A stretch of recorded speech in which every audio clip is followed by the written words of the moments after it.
Hi beautiful people, today we're going to be talking about the chakras. So we're just going to do an overview of the 7 main chakras, which are energy centers throughout the body. You can see here is depicted from our red all the way up to our violet. So at the bottom here, this red is our root chakra. It sits at the base of our spine and it has all to do with security, stability, in this world. So it's our closest grounding chakra to the earth. If you're feeling just like unsteady overall, this is going to be your perfect place to start and your first chakra to focus on and really move our way up. And the way that I understand is our chakras are activated from the bottom up. So this is really the first chakra that's going to have any activation from the beginning of Earth when you come into this world for the first several few years. Red is the color that it's associated with, but also black. So when you're thinking of crystals maybe that you want to incorporate when you're doing energy healing, looking at specific chakras, this is the new black onyx ring that I got. So this has a lot to do with grounding and protecting your energy. I also keep black onyx right away when you come into my home. It's like the first thing that's there. So any bad energy that's coming into the home, the black onyx should be capturing that and kind of putting a halt and not letting that resume throughout the rest of our home. So again, root, think grounding to Mother Earth, your structure, your stability, and your safety in this world. Next is the sacral, and this develops, from what I understand, think kind of elementary school aged and a little bit older.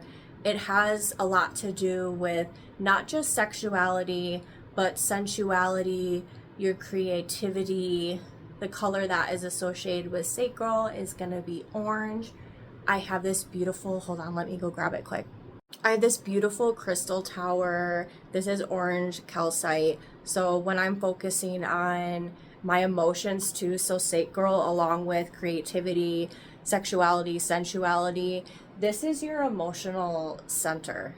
And this is huge. I feel like this is a chakra where a lot of people have blockages because they weren't spoken to about sexuality, sensuality, and their emotions and how to navigate that and to feel free, right? To not feel so attached as many of us are conditioned to do with the ego that we develop and based on our environment and our circumstances. So sacral is absolutely an excellent chakra to focus on feeling your emotions and not having to come to a resolution mentally. Our brains are essentially computers. And I believe the more intelligent you are, the more just aware that you are of all the different scenarios. So when you have an emotion that comes into your body and you're not taught emotional regulation, you're not taught that you are separate from your emotions, that's where we start to really like spiral and, okay, why am I feeling this way? And then maybe we'll think back to the past, which is gonna kind of make us feel that guilt, maybe some shame. A lot of these lower chakras, that's where those emotions are gonna be. So if you're living out of their bottom earth chakras and you're having guilt, shame, fear, things like that, it's going to prevent you from moving up more into the metaphysical, the spiritual realm, dropping the ego. So everything is really, really connected and it's super, super fascinating. Next, we have our solar plexus. Yellow is going to be the color associated with that. I have this beautiful citrine that I love to meditate with when I'm focusing on my solar plexus, which has a lot to do with authenticity, confidence, just how you show up in the world. And the statement that is associated with solar plexus is I do. So I missed that on the bottom too. The root is I am. The sacral is I feel, right? Because we're with emotions. And then our solar plexus is I do. So if you're having a blocked solar plexus, it's going to be hard to kind of find direction of, you guys have seen that I'm kind of all over the place with my different hobbies, and I believe that I'm starting to heal that solar plexus and realize like, hey, what am I doing for myself that feels genuine, that feels authentic, where I have passion about, right? Versus things that I'm doing to appease or, please other people. So it's really, really important to work with solar plexus to figure out like, does this resonate with me? Does this feel authentic? The things that I'm doing, the hobbies, the creativity that I'm cultivating. Next, we have the heart chakra, which is probably my favorite. Green is the association, but also pink. So if you're looking at crystals for meditation, I have this beautiful green aventurine tower, and I also have this pink rose quartz, which I feel like is just one of the most classic crystals ever. But the heart is I love, of course. And what's so beautiful about the heart chakra, it is quite literally the bridge between the lower chakras. You can think earth, right? This is all ties us to the earth, to the ground. In these 3 higher chakras that we haven't touched on yet, this is more in the metaphysical, spiritual realm. So when they all come together to our heart center, this is the ideal place. This is the ideal state to live from. And if we could, in theory, get the collective, so every human being, right, to sync up to this level of consciousness, because all of these chakras are associated not just with a color, but also with a frequency. So this ties in color, this ties in sound. There's so many different overlapping themes that are present. But if we could get the collective consciousness to live from this place, from the heart center, which when open and acting as intended is this place of love and light and unconditional love, not just for ourselves, but for other people. When your heart chakra is open, you're not feeling any sort of resentment or hate. You see people for who they are. You see differences in one another, and you can have empathy without necessarily agreeing with how someone handles a situation, right? Because you kind of, when you get up into these higher chakras, you start to realize that all of our actions are based off of circumstances, right?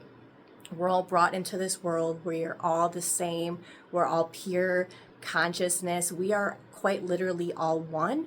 And it's not until we have different experiences that happen to us, a lot of that nurture or perhaps lack of nurture, that it allows us to develop this ego to protect ourselves. So once we start really doing this inner work in the heart, this shadow work, is seeing things for what they are, but not judging them, and just putting out light and love into the world.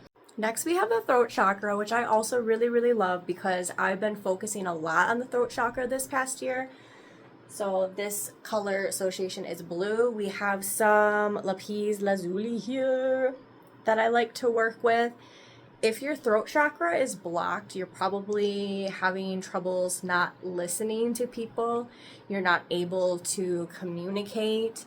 And when the throat chakra is acting as intended, when it's balanced, you're able to vocalize and express yourself authentically. So not feeling like you have to hold back, not feeling like based on the situation you can only like speak a certain way, just being truly showing up as you in all places, all situations. That can be tricky to do. That can be really tricky to do. We talked on a little bit last time of like protecting your energy, right? So I definitely still have moments where I feel like in certain spaces, maybe I'm not comfortable to be authentically me. This can be really, really common to feel this way in a workplace, right? Not that I'm not professional outside of work, but sometimes it just feels like I have to be a little more strict and tight and watch what I say. And that's just not living authentically. It's not a great feeling to have.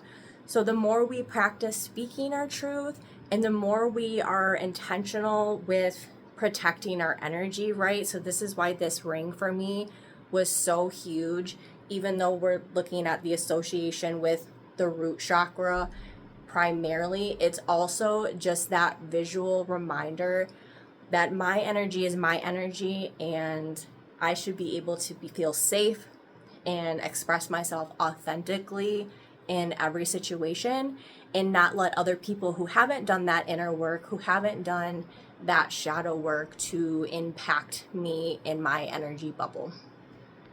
If you're not familiar with what shadow work is, it is essentially looking at the parts of yourself that you don't like and coming to accept them. And how we can do that is actually through other people. So a lot of times we mirror what we're feeling internally onto other people. So let's say there's a situation where someone says something that you don't like. You will feel that instantly. If you feel any sort of tension, that means instead of judging that person for what they said, I'm going to kind of look inward and dig deep and figure out, why did that bother me so much? Why did what they say grind my gears, get maybe a reaction out of me, right? And the ultimate goal is to accept that we are all humans with flaws. We all have different circumstances. We've all been through a lot. I think as the collective, we humans are just so resilient.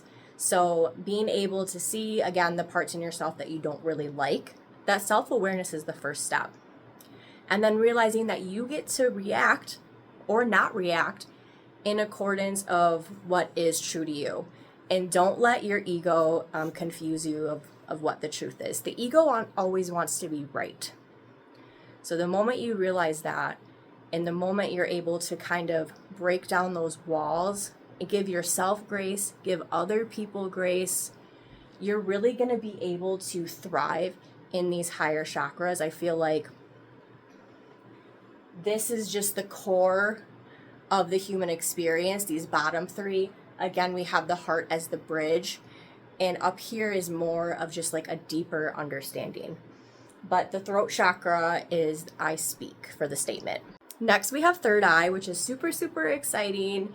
This is indigo, is the color. Amethyst, I feel like, is a huge one.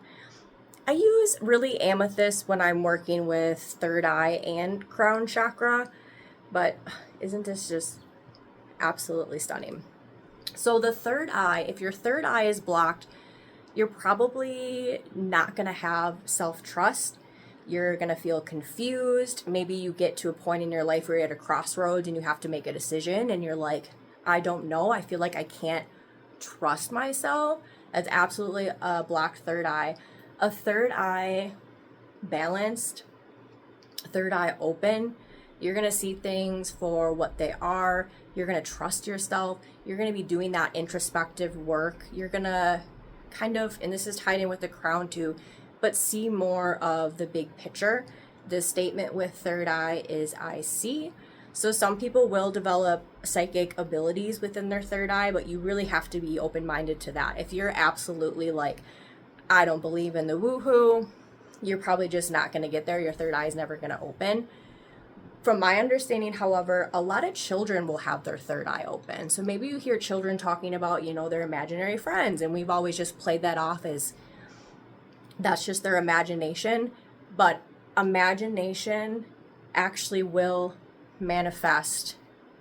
And the third eye, unfortunately for those kiddos, closes a lot of times once they get into the real world, once they're conditioned to believe a variety of different statements that are just absolutely not true. They will become more and more closed off to the idea of their psychic abilities. Now, you can absolutely get this back with doing shadow work, with just working with all the energy centers, becoming more open-minded, and it really starts at imagination. So even when I meditate and I do full body scans, working through all the energy points, the 7 main chakra energy points in my system, if you bring your attention between your eyebrows, and it's easiest to close your eyes, but you're really just bringing your intention inwards and specifically in this area, and meditate.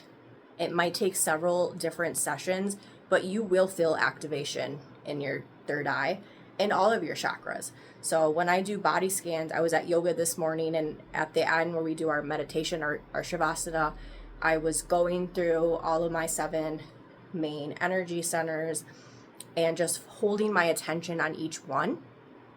And as you're moving up, if you feel something it's a little tense, right? It's a little not such a great feeling, you're just going to hold your attention there and allow for the energy to move through you and to be. And over time, the more we do this, the more that we heal. So my third eye is definitely not fully open. I'm not seeing things that are not in the 3D, but I'm very open-minded and very aware of not only the possibility of more, but I know that there is so much more to this world than what we are experiencing here. There's such a larger picture. And from that, we're going to go into the crown chakra, which sits above the head. And the crown chakra is I know. It's just this sense of, for me, it feels very peaceful. It feels very just pure serenity. And I know, even without being able to explain through facts, I know that we are all connected. And it's so beautiful. It has brought me such peace. And I will say, I think what has really, really helped me is staying grounded. So there's absolutely the concept spiritual psychosis. If you start to work with these higher chakras without having a basis of being grounded in this earth, in this experience here and now, you can go down the rabbit hole of all these different conspiracy theories, and it's just not very healthy. And at that point, you're missing the big picture. So we really need to have in alignment all of these chakras. That's going to be optimal state. I think for all of us, there's always going to be things to work on. So I've definitely made a lot of progress. Last year, the heart and the throat were the main chakras that I wanted to focus on, because I knew that I had some maybe lingering judgment and resentment in my heart. And I wanted to just, like, my people, I want to love you unconditionally. I don't want to tell you have to change. I want to really accept people for who they are. And I was only able to do that after I truly accepted myself for who I am, including my shadows, including the dark, deep things that we were made to believe are nasty and we need to hide away and tuck from everybody else. And then the throat chakra, just speaking my truth. Like, I've had so many scenarios where I just wanted to go with a pact. It was kind of easier, to not bring up your preferences because you don't want to have any sort of confrontation. But absolutely, we can speak our truth.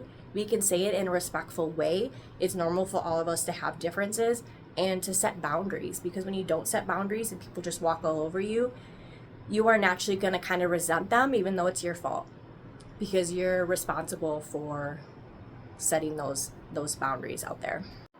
Having a balanced crown chakra, you're also just going to feel this sense of purpose without feeling rushed. We're in such a culture now where it's like you're valued for your productivity, but once you slow down and realize that you are so much more than your output, that quite literally just you existing, if you were to accomplish anything else while you're on this earth and you're just being, like the trees, like every little thing with energy, that is absolutely enough.